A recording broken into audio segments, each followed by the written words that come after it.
날씨가 많이 덥습니다. 성주도 37도까지 올라갔습니다. 하지만 은혜는 갑절로 받으시기 바랍니다. 모든 사람에게 현실이라는 것이 주어졌습니다. 한 지구에 살면서 또 한 나라에 살면서 우리는 또 각자의 가정이 있고 또 직장이 있고 개인의 그 사정이 다 있습니다. 현실을 자세히 보면 많은 문제들이 있음을 보게 되죠. 그 중에서 이제 육신적인 문제로 이제 구분을 한다면 질병 문제, 또 가난 문제, 그리고 무능한 것, 그리고 또 중독, 이런 문제들이 있을 수 있습니다. 또 정신적으로 이렇게 구분한다면 스트레스, 상처, 또 여기서는 분노, 그리고 미움, 우울증, 불안, 이렇게 마음에 이제 안식이 없는 거죠. 마음이 편안해야 되는데 마음이 편안하지 않는 겁니다. 이게 가장 큰 문제라고 할 수 있습니다. 그리고 영적으로는 뭔가에 묶여 있는 부분이 있습니다. 자, 이걸 다시 이제 우리가 보자면 영적으로 뭔가에 묶여 있기 때문에 정신적으로 오는 그런 많은 불안함, 이런 것들이 있을 수 있고요. 또 육신적인 문제, 이렇게 연결이 되는 것입니다. 그래서 삶 자체가 고통이기 때문에 벗어나고 싶은 마음밖에 없는 겁니다. 영적 상태에 따라서 어떤 사람에게는 고통이 되기도 하고 또 어떤 사람에게는 축복과 기회가 되기도 합니다. 어떻게 하면 되는가 하는 거죠. 정확한 언약을 붙잡고 기도할 수 있다면 문제는 축복의 기회가 되는 것입니다. 마귀는 생각을 타고 들어옵니다. 생각을 타고 들어와서 공격을 하지요. 그래서 내 생각에 잡혀 있으면 문제가 전부 고통으로 다가옵니다. 우리가 정확한 언약을 붙잡을 때 흑암 세력이 무너지게 되죠. 성경의 인물들은 이 정확한 언약을 붙잡았습니다. 특히 요셉 같은 경우는 가정 문제가 심각했습니다. 엄마가 4명이에요. 배달한 형이 10명이고요. 이것만 하더라도 참 갈등의 조건이 많은 겁니다. 형들이 요셉을 자꾸 괴롭히고 이렇게 한 겁니다. 그러니까 엄마가 일찍 죽었어요. 그러니까 얼마나 이 문제가 많았냐는 거죠. 그런데 요셉은 상처를 받지 않았습니다. 이런 문제 속에서 오히려 기도하다가 하나님의 그 놀라운 그 계획을 발견하게 되죠. 요셉은 기도 속에서 하나님이 주신 정확한 언약을 보게 된 것입니다. 237 복음화를 보게 되었습니다. 237 복음하려면 그 당시에는 애국으로 가야 돼요. 그래서 요셉은 이 언약을 굳게 붙잡고 전부 문제 사건을 축복의 기회로 삼은 것입니다. 형들이 요셉을 얼마나 미워하고 시기했느냐 하면 구렁텅이에 빠뜨리기도 하고 죽이려고 구렁텅이에 빠뜨린 겁니다. 근데 다행히 그 구렁텅이에는 물이 없었다고 기록하고 있습니다. 그래도 안 되니까 이제 노예로 팔아버립니다. 요셉은 어린 나이에 노예로 팔려갑니다. 그래서 간 곳이 애국 보디발 장군 집이었습니다. 거기에서 이제 가정총무가 되죠. 노예가 뭐 하겠습니까? 할 수 있는 거는 청소하고 심부름밖에 없습니다. 근데 그것만 하고 언약 속에 있었는데 하나님이 가정총무로 만든 겁니다. 또 누명을 쓰고 감옥으로 갑니다. 감옥에서 또 정치인을 만나게 되고요. 이렇게 과정을 거치는 거예요. 노예에 있으면서 경제를 배우고요. 감옥에 가서 정치인을 만나 정치를 배우게 되고요. 이런 과정 속에서 이제 왕 앞에 서게 됩니다. 바로 왕의 그 꿈을 해석하면서 237 복음화의 문이 열리게 되었습니다. 하나님이 정확한 언약 속에서 하나님 이루어가는 걸 보게 되지요. 또 모세는 입양합니다. 바로 왕이 이스라엘 남자아이가 태어나면 다 죽이라고 합니다. 그래서 엄마가 이 모세를 살리기 위해서 이제 그 상자를 만들어서 애굽에 이제 그쪽으로 보내죠. 나일강으로 보냅니다. 그렇게 해서 이제 모세는 바로 왕 그 공주의 아들로 성장하게 됩니다. 모세 같은 경우는 애굽 문화권 또 이스라엘의 문화권 양쪽 다 문화권을 가진 TCK입니다. 하나님은 이런 모세를 통해서 출애굽의 역사를 일으키게 되죠. 전부 정확한 언약을 가진 사람에게는 축복이고 축복의 발판이라는 겁니다. 그리고 사무엘과 다윗 같은 경우 이 블레셋이 이스라엘을 자꾸 괴롭혀요. 빼앗고 뭐 쳐들어오고 수시로 이렇게 하는 겁니다. 언약의 사람 사무엘은 다르게 보았습니다. 블레셋의 문제가 아니고 우리의 문제다 이렇게 본 겁니다. 그래서 너희들은 전 백성이 모여서 우상을 버리라고 하죠. 바알 이상한 이런 우상들 다 버리라고 합니다. 그래서 하나님만 섬기자 이렇게 나온 겁니다. 하나님 여기에 역사하신 겁니다. 다윗도 마찬가지입니다. 이 골리앗과 싸울 때 다른 어떤 걸 가지고 온 게 아니라 여호와 이름을 가지고 골리앗 앞에 서게 되었습니다. 엘리사는 여리고 또 길갈, 베델 사람들이 가는 다른 생도들이 가는 이런 걸 선택하지 않았어요. 갑절의 영감이 필요하다는 걸 알아는 겁니다. 그리고 다니엘 같은 경우는 이제 바벨론 포로로 가잖아요. 거기에서 이제 총리가 됩니다. 성공한 거잖아요. 총리가 되면. 근데 우상 앞에 나는 절하지 않겠다. 그러면서 죽음을 선택한 겁니다. 이렇게 해서 이제 하나님 살아계심을 나타내게 되죠. 다니엘이 이제 여러 왕들에게 이제 영향을 주게 됩니다. 하나님이 다니엘에게 그 바벨론에 뛰어난 그 박사들 합친 지혜보다 뛰어난 지혜를 하나님 주신 겁니다. 바울도 마찬가지입니다. 로마도 보아야 하리라. 무슨 말입니까? 정확한 언약을 본 것입니다. 정확한 언약을 잡고 기도할 수 있다면 모든 문제는 축복의 발판이 되는 겁니다.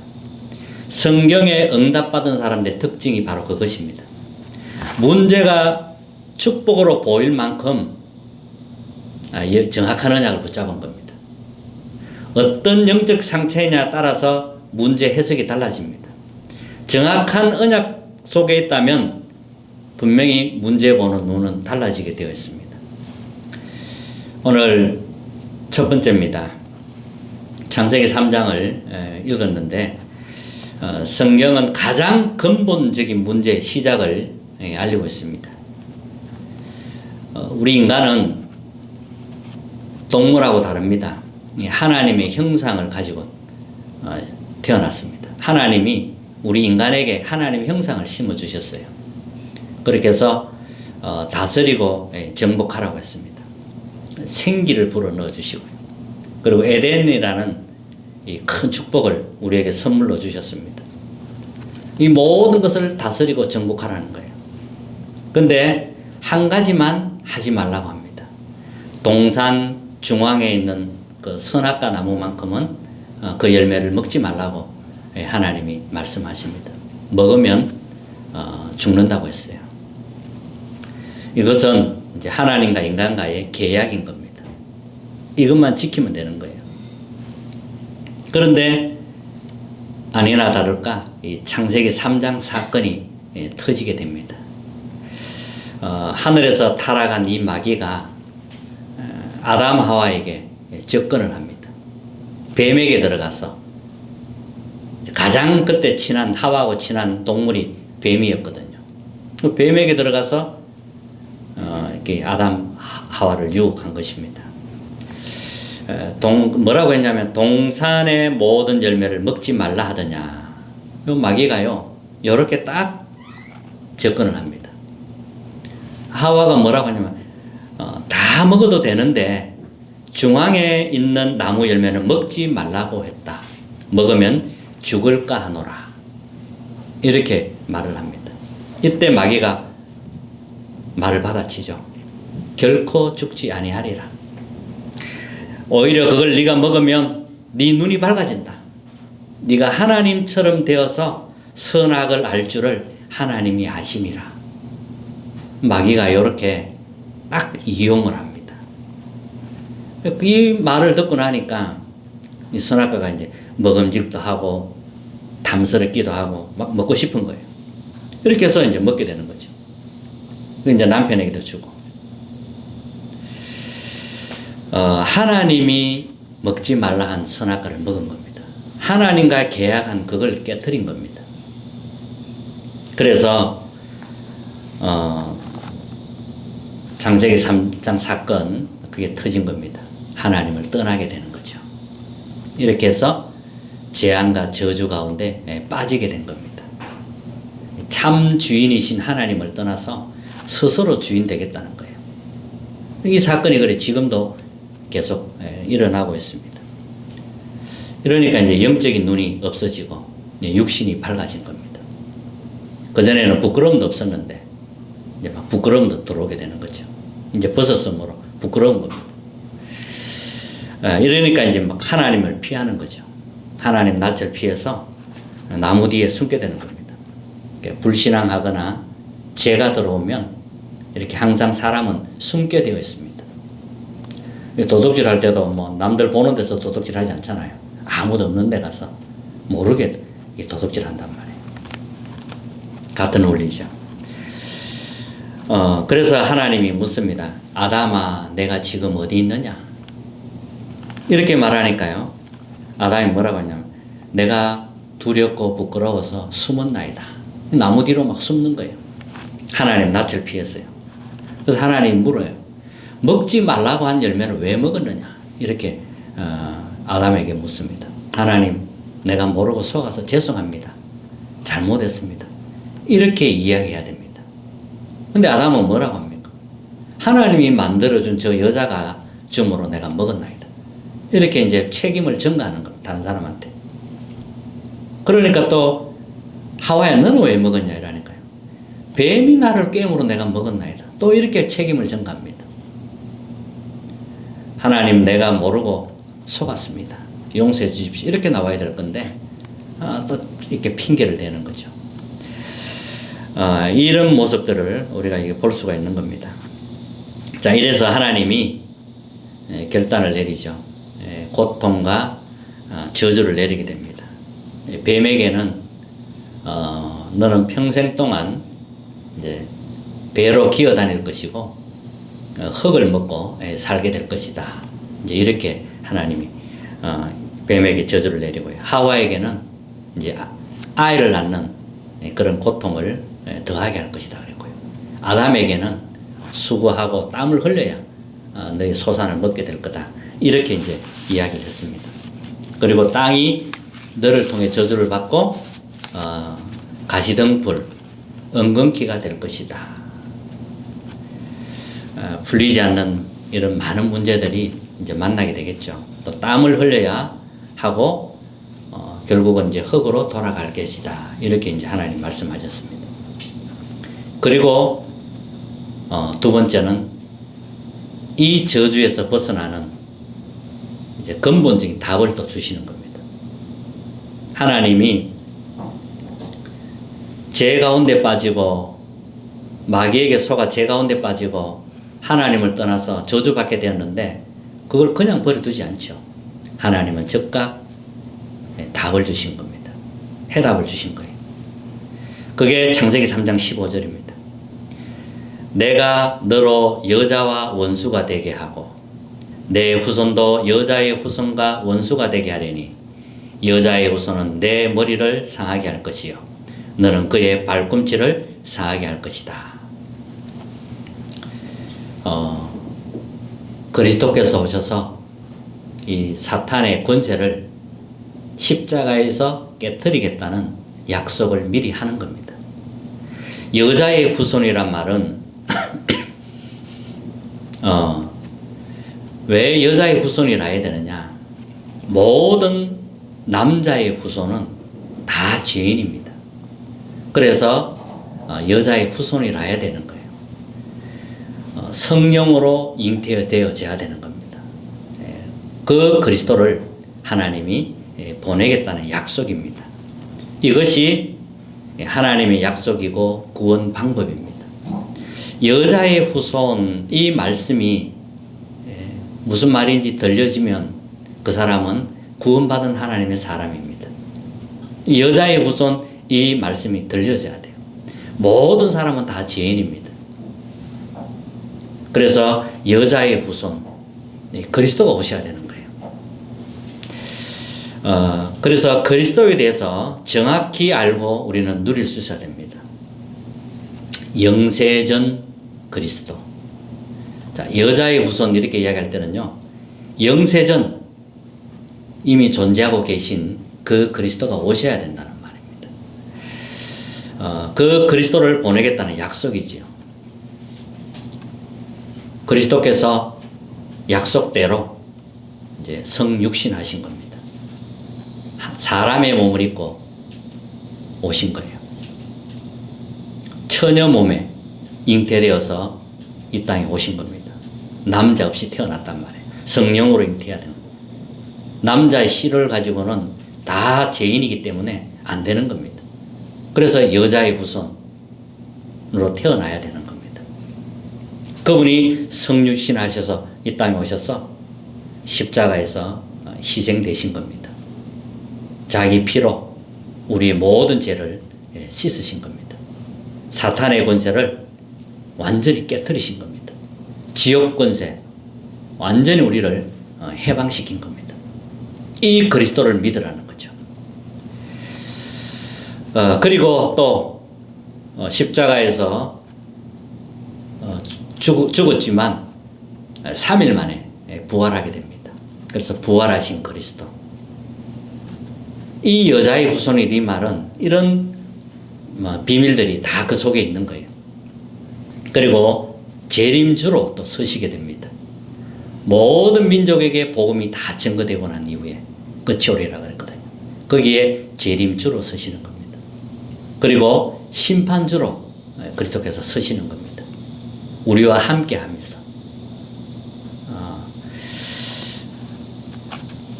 주님께서 그렇게 우리와 함께 하시는 거죠. 자, 그리고 또 성경의 핵심은 이제 구원자 그리스도에 관한 말씀입니다.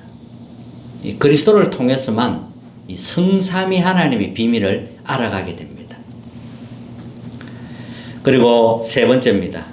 하나님의 망대를 세워서 이제 현장에 죽어가는 사람 살릴 수 있는 그런 준비를 실제로 해야 됩니다.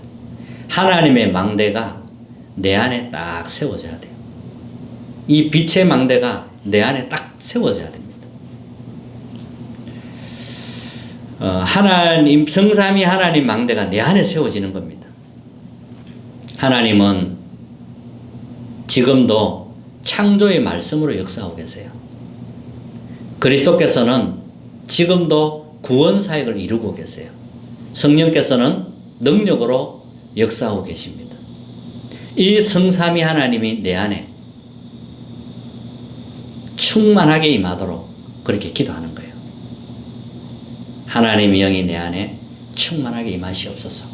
성삼위 하나님의 영이 내 안에 충만하게 임하시옵소서. 말씀으로, 구원 사역으로, 성령의 능력으로 내 안에 충만하게 임하시옵소서. 이렇게 기도하시는 거죠. 이러니까 보좌의 축복이 따라오는 겁니다. 하나님 나라가 임하게 되고 또 가는 현장마다 사람을 살리게 되죠. 하나님 나라가 임하니까. 이렇게 보좌의 축복이 따라오는 겁니다. 그리고 3시대 살리는 축복, 과거, 현재, 미래를 다 살리는 그런 축복이 따라오는 거죠. 또 우주시대입니다. 그리고 위에서 내리는 5가지 힘, 영력, 지력, 체력, 경제력, 인력, 이 5가지 힘, 그리고 언약, 비전, 꿈, 이미지, 작품, CBDIP라고 합니다. 하나님 주신 언약, 비전, 꿈, 이미지, 그 다음에 작품, 이것이 또 내 안에 딱 붙잡혀지게 되고요. 만들어지게 되고요. 그 다음에 3가지 뜰입니다. 없어져 버린 아이들의 뜰, 회복해야 됩니다. 우리 후대들이 살아야 이제 미래가 있습니다. 하나님은 아이들의 뜰을 회복하라고 합니다. 그리고 이방인의 뜰, 이방인의 뜰을 회복하라고 하고요. 그리고 기도의 뜰입니다. 그리고 237 나라가 와서 치유받고 서밋이 되도록까지 할 수 있는, 이렇게 이제 하나님의 망대가 내 안에 딱 갖춰지는 겁니다. 요게 준비되어야 돼요.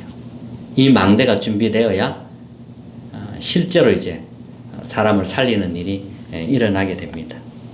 자, 그러면 창세기 3장 사건 이후부터 모든 사람은 고통 속에서 살아갑니다. 하나님 없이 스스로 주인 되겠다는 게 창세기 3장입니다. 그래서 영적 문제와 재앙이 올 수밖에 없습니다. 마귀는 우리의 생각을 타고 들어옵니다. 그래서 틀린 메시지를 계속 심어요. 그래서 이 하나님 망대를 세우고 눈에 보이지 않는 사탄의 망대를 무너뜨리라는 겁니다.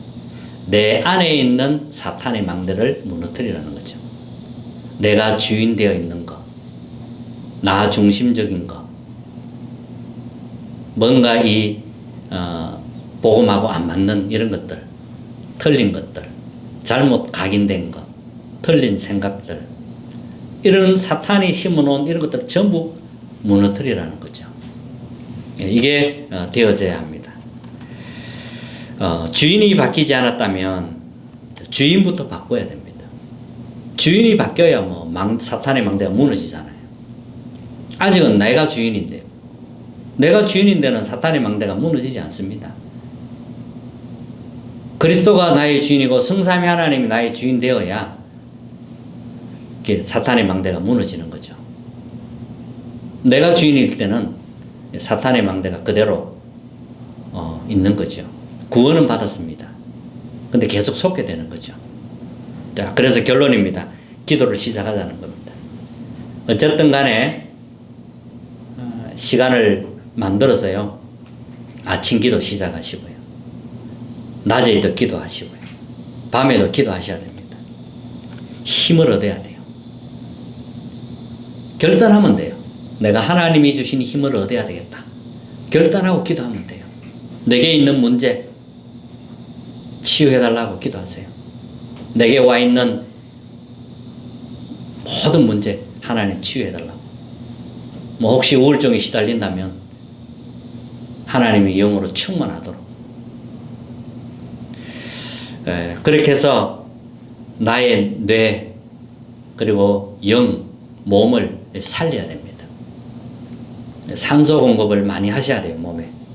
우리는 지금도 하고 있는 이 호흡 가지고는 산소가 부족합니다. 내가 자꾸 죽어가요, 내 세포가. 그래서 깊은 호흡을 통해서 산소를 계속 공급해야 됩니다. 그러므로 이제 조용한 시간, 개인이 조용한 시간을 가져야 돼요. 고요한 시간, 깊은 시간, 조금 집중해야 되겠죠. 이런 시간을 가져야 치유가 됩니다. 어떤 사람은 24시간 불신앙하는 사람도 있고, 예를 들자면 어떤 사람은 24시간 염려하는 사람도 있고, 이런 시간이 없어야 됩니다.